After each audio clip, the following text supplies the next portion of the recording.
Now, the Roma Wine Company of Fresno, California presents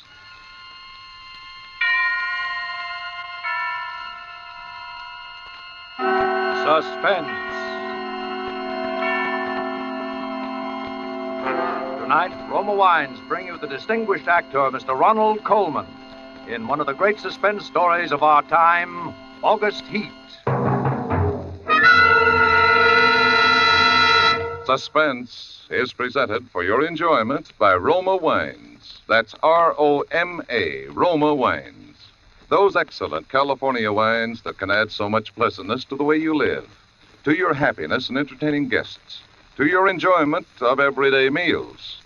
Before we bring you Ronald Colman and our suspense play, here's a brief message from Elsa Maxwell, famed for her great charm as a hostess. When food looks appetizing, it almost always lives up to expectations.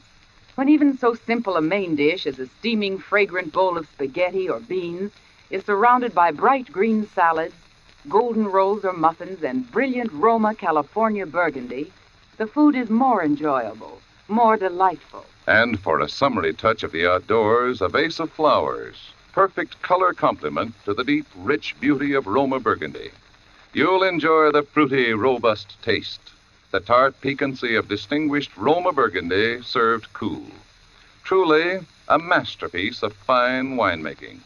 Like all Roma wines, Roma burgundy is unvaryingly good, always high in quality of bouquet, color, and taste.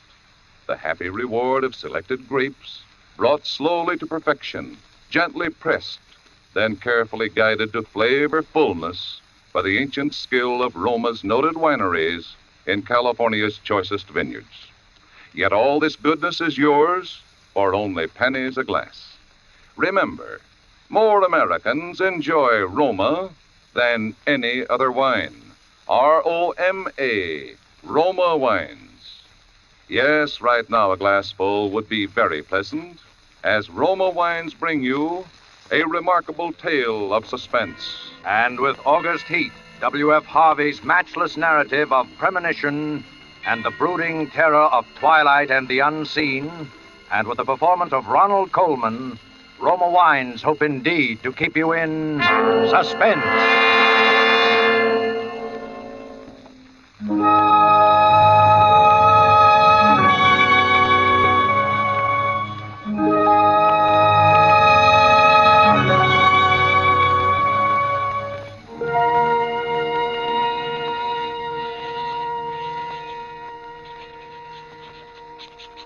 Peniston Road, Clapham, August the 20th, 1945.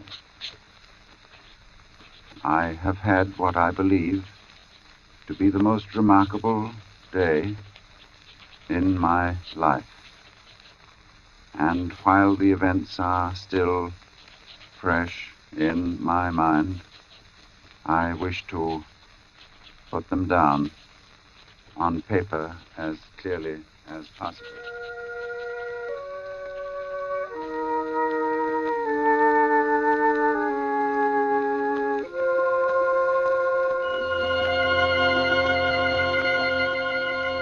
Let me say at the outset that my name is James Clarence Withencroft. You must remember that in order to have the full implication of my story. James Clarence Withencroft.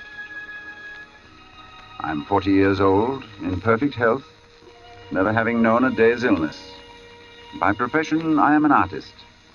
Not a very successful one, but I earn enough money by my black and white work to satisfy my necessary wants. My only near relative, a sister, died 5 years ago, so that there is no one in particular to whom I address this manuscript. Only you, who might by chance read it someday. For, because of the peculiar circumstance about which you will soon hear, I have the strong premonition that I shall never live to tell anyone about it.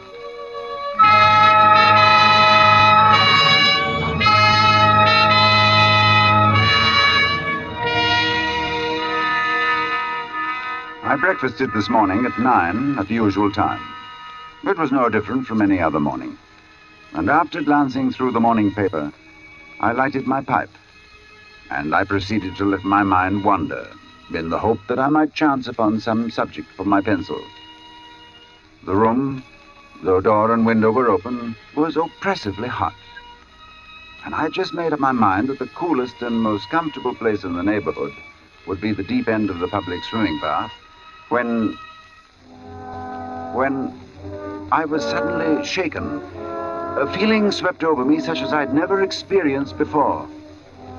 I attempted to rise to my feet, but somehow it seemed as though I had suddenly been fastened to my chair.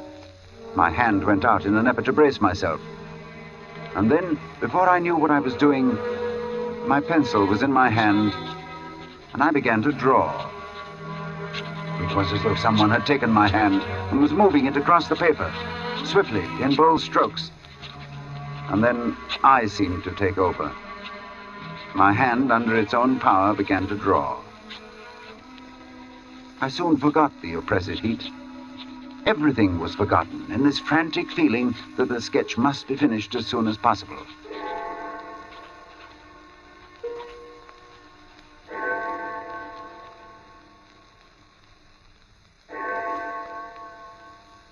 I had no idea how long I worked until I heard the clock of St. Jude's in the distance.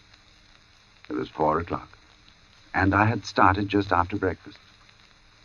Now, for the first time since I'd begun, I actually seemed to see what I had been sketching. I was surprised. The final result was, I felt sure, the best thing I'd ever done. It showed a criminal in the dock immediately after the judge had pronounced sentence. The man was fat, enormously fat. The flesh hung in rolls about his chin. It creased his huge, stumpy neck.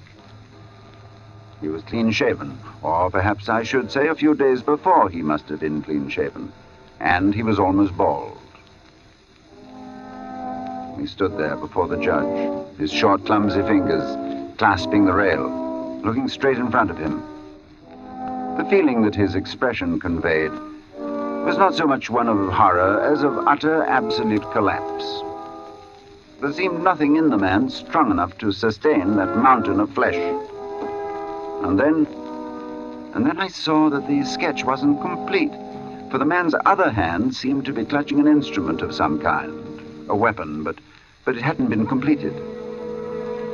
I had made this sketch, and yet I had no recollection of what I'd intended the man to carry in his other hand. I took up my pencil again, and I attempted to fill in the fuzzy outline, but it was useless. It was as though my fingers had suddenly turned to lead.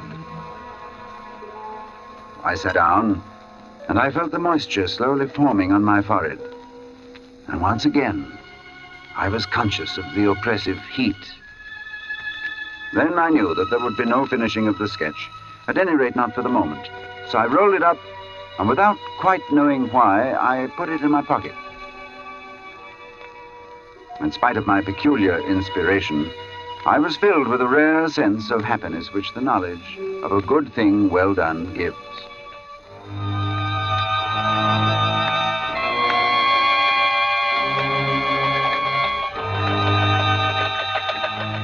I believe that I set out with the idea of calling upon Trenton, for I remember walking along Lytton Street and turning to the right along Gilchrist Road, at the bottom of the hill where the men are at work on the new tram line.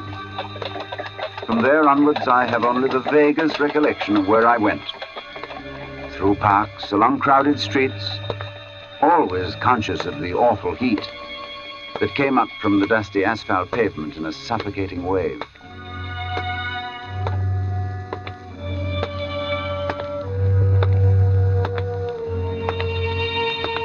And I remember, too, the hollow sound of my footsteps as I moved along. Although walking aimlessly, I somehow knew that there was a goal, a something to which I was drawn. I longed for the thunder promised by the great banks of copper-colored clouds that hung low over the western sky. I've really no idea how far I walked when a small boy roused me from my abstraction. You got the time, mister? 20 minutes to 7. Thanks. Hot enough for you, sir? Yes. When he left me, I began to take stock of my bearings. I found myself standing before a gate that led into a yard bordered by a strip of thirsty earth. There were flowers, purple stock and scarlet geranium, and great numbers of bees droned over them. I stood looking down at them for a moment, and then, for some reason, I looked up. Over the entrance to the place, there was a board with the inscription, Charles Atkinson, Monumental Mason, worker in English and Italian marbles.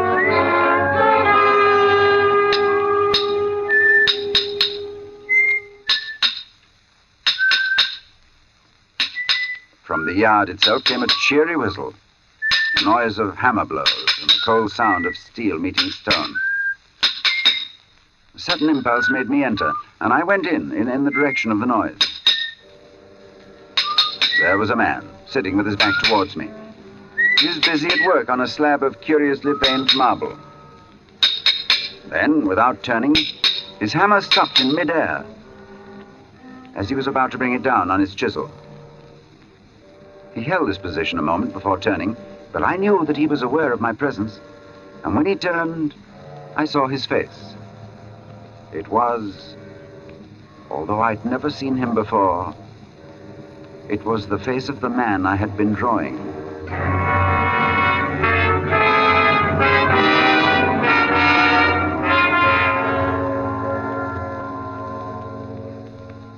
Yes, it was the face of the man whose sketch was in my pocket.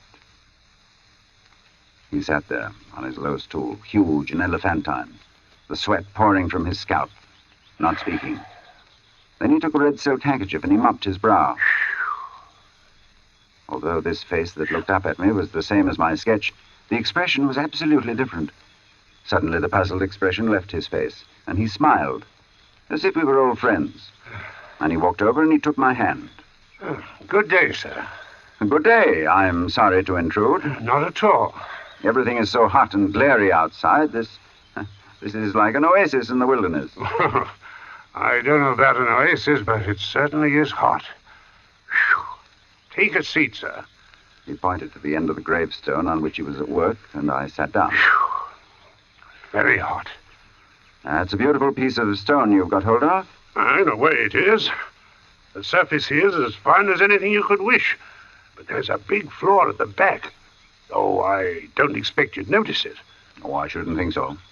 I could never really do a good job on a bit of marble like that. It would be all right in the summer like this. Wouldn't mind the blasted heat. But wait until the winter comes. Winter? There's nothing quite like frost to find out the weak points in stone. Oh. A gravestone, you see. Oh, I see. Mm. Then what's this one for? You'd hardly believe if I was to tell you, but it's for exhibition. It's the truth. Artists have exhibitions, so do grocers and butchers. Oh, we have them too. All the latest little things in headstones, you know. He went on to talk of marbles, which sort of marble best withstood wind and rain, and which were easiest to work. Then of his garden and some new sort of carnation he had bought. At the end of every other minute, he would drop his tools, wipe his shining head. This heat's bad. A man's not responsible for what he does. This heat. I said little, for I felt uneasy. There was something unnatural, uncanny in all of this, the feeling that I'd experienced it all before. The oppressive heat, the fragrance of the stocks in the air, the conversation about the marble, the flowers, everything as though I had experienced it before. And yet I knew that I'd never ever been in this section of town before.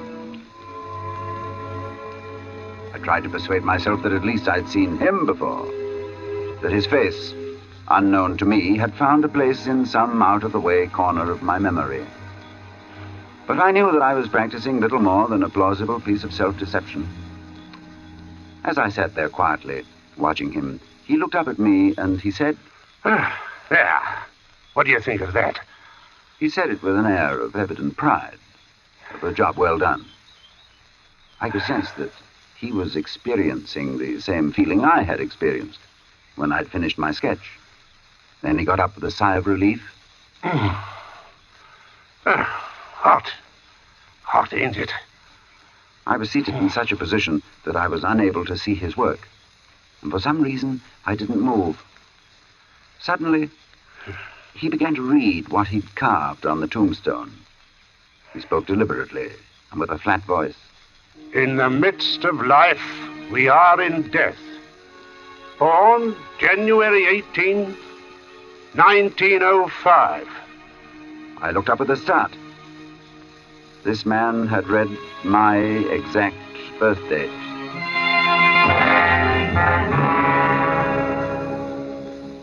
He passed away very suddenly on August 20th, 1945. That's today. We usually use the present date on these exhibition stones. Do you usually put a name on them, too? Yes.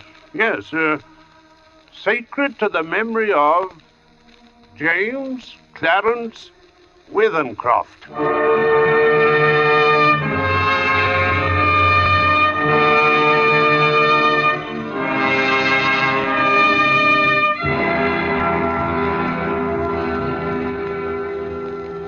Cold shudder swept over me, and I sat there in silence.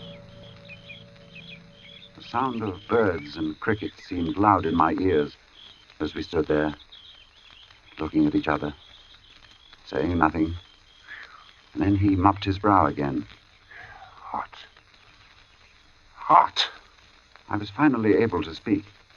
Where did you see that name? Oh, I didn't see it anywhere. I wanted some name, and I put down the first that came into my head. It's a strange coincidence, but it happens to be mine. Huh? That's your name? You're James Clarence... Withencroft, yes. Well. And the dates? I can only answer for the birth date. It's correct. Oh. That's a rum go. I made a sketch this morning of you. Of me? But you've never seen me before. No. Oh. I took my sketch from my pocket and I showed it to him. As he looked, the expression on his face altered until it became more and more like that of the man I had drawn. And it was only the other day before that I told Maria there were no such things as ghosts. Neither of us had seen a ghost, but I knew what he meant. Then I spoke to him. You probably heard my name someplace. Yes. You must have seen me somewhere and forgotten it. Yes. Were you at Clacton-on-Sea last July? No, I've never been to Clacton in my life. Oh. And we were silent for some time again. And we stood there looking at one another and at the two dates on the gravestone. And the birth one was right, and the other was today. Well, come inside and have some supper.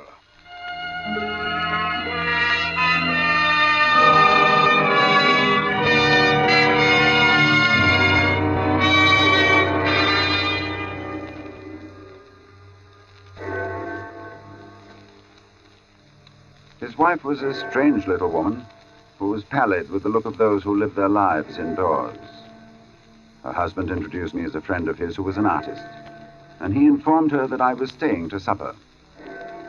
I spoke, making some comment that I hoped I wouldn't be an intrusion, and she looked up at me and she said, "You have a pleasing voice, Mr. Withencroft, and you're welcome in my home. I'm sorry Charles has not brought you here before."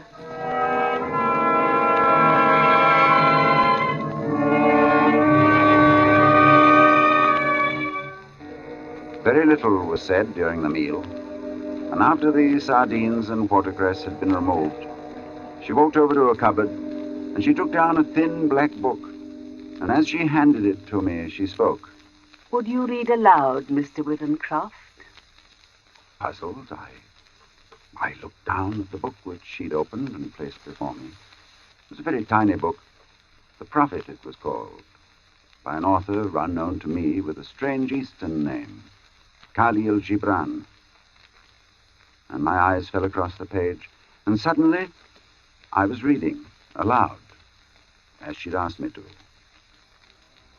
Then Almitra spoke, saying, we would ask now of death. And he said, you would know the secret of death. But how shall you find it unless you seek it in the heart of life?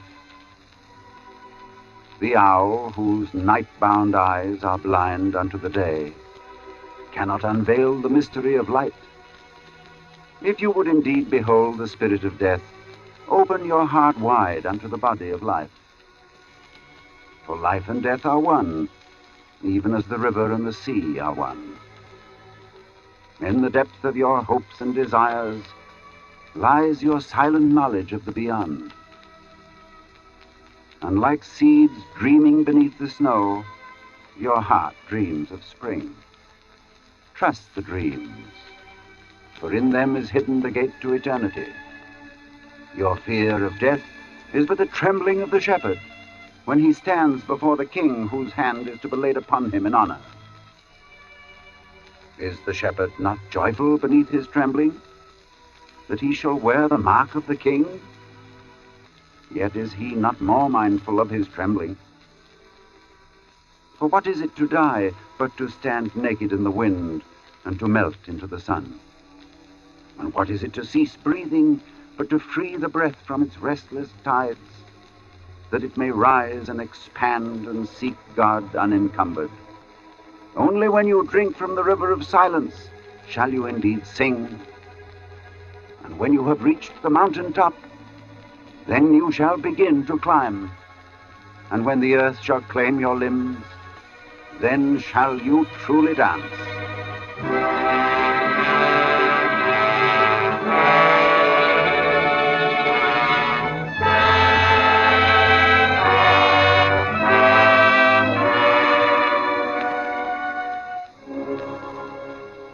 When I looked up, Mr. Atkinson had gone. But his wife stood before me, and as she took the book, she spoke. Thank you. Then I went outside. And I found Atkinson sitting on the gravestone and smoking. He looked up at me. Hot. Man's not responsible for what he might do in this heat. She never asked anyone to read aloud before. And then we talked about the sketch again. He looked at it. Likeness is me, all right. On trial.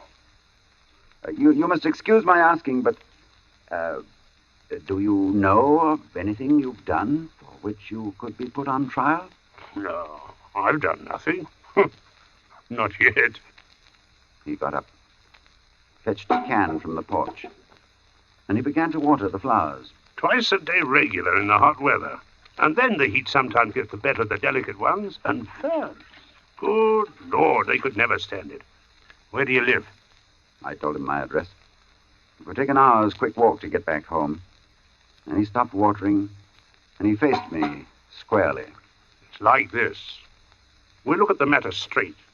If you'll both go back home tonight, you take your chance of accidents. A cart may run over you. There's always banana skins and orange peels, to say nothing of falling ladders.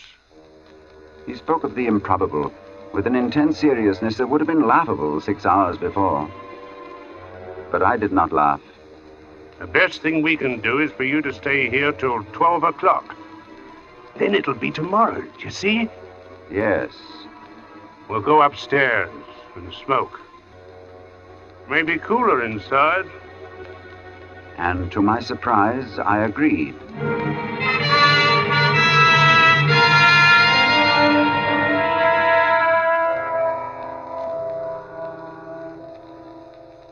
We are sitting in a long, low room beneath the eaves.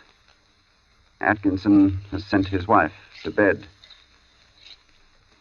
He himself is busy sharpening some tools at a little oilstone, smoking one of my cigars the while. And as I look at my sketch before me, I suddenly see the fuzzy outline of what the man in the picture holds in his hands. But while I had not been able to sketch it before, I am able to do so now. It is a chisel, and it is stained with dark liquid. The sketch is completed now. The air seems charged with thunder, and I hear it in the distance. It is ominous, but it carries the hope of rain. Perhaps this damnable heat will be broken soon, and the day will soon be over. It is close to 12. I am writing this at a shaky table before the open window. The leg is cracked, and Atkinson, who seems a handy man with his tools, is going to mend it as soon as he has finished putting an edge on his chisel. There. It is 12. The day is over, and I shall be going home. But the heat is stifling.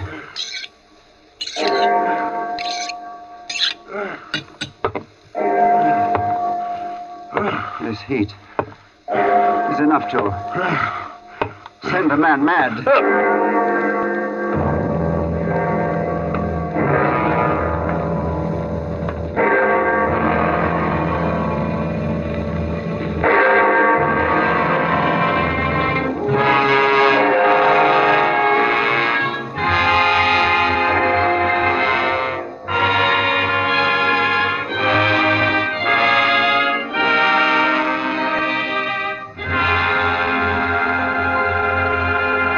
And so closes August Heat, in which Roma Wines have brought you Ronald Colman as star of tonight's study in Suspense. Suspense is produced, edited, and directed by William Spear. Music for August Heat was composed by Lucien Morawick and conducted by Lud Gluskin. Dennis Hoy appeared as Atkinson. This is Truman Bradley with a word for Roma Wines, the sponsor of Suspense. America's famed authority on hospitality, Elsa Maxwell, recently made this suggestion for gracious entertainment. Your friends will respect your good taste when you serve delightful Roma California Tokay, enjoyable at any time, with coffee or dessert with nuts and fruit. I suggest serving Roma Tokay cool. A most timely suggestion from Miss Maxwell. You'll find flame bright Roma Tokay velvety smooth, moderately sweet, light, yet delightfully rich in color. And you'll find Roma wines always delicious, of unvarying fine quality and goodness. June is the month of weddings, and the most distinguished way to face the June bride is by serving Roma California champagne. Its gold and sparkle and delicious, delightful dryness tell you that here is a truly fine champagne, Roma champagne. Next time you plan for a special occasion, add this sparkling touch of perfection, good Roma champagne. Next Thursday, you will hear John Payne and Frank McHugh as stars of Suspense. Presented by Roma Wines, R-O-M-A, made in California for enjoyment throughout the world. This is CBS, the Columbia Broadcasting System.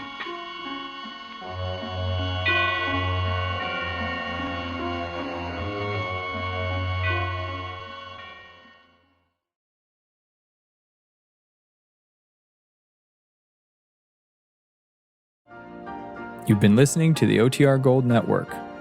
Find more classic radio at otrgold.com.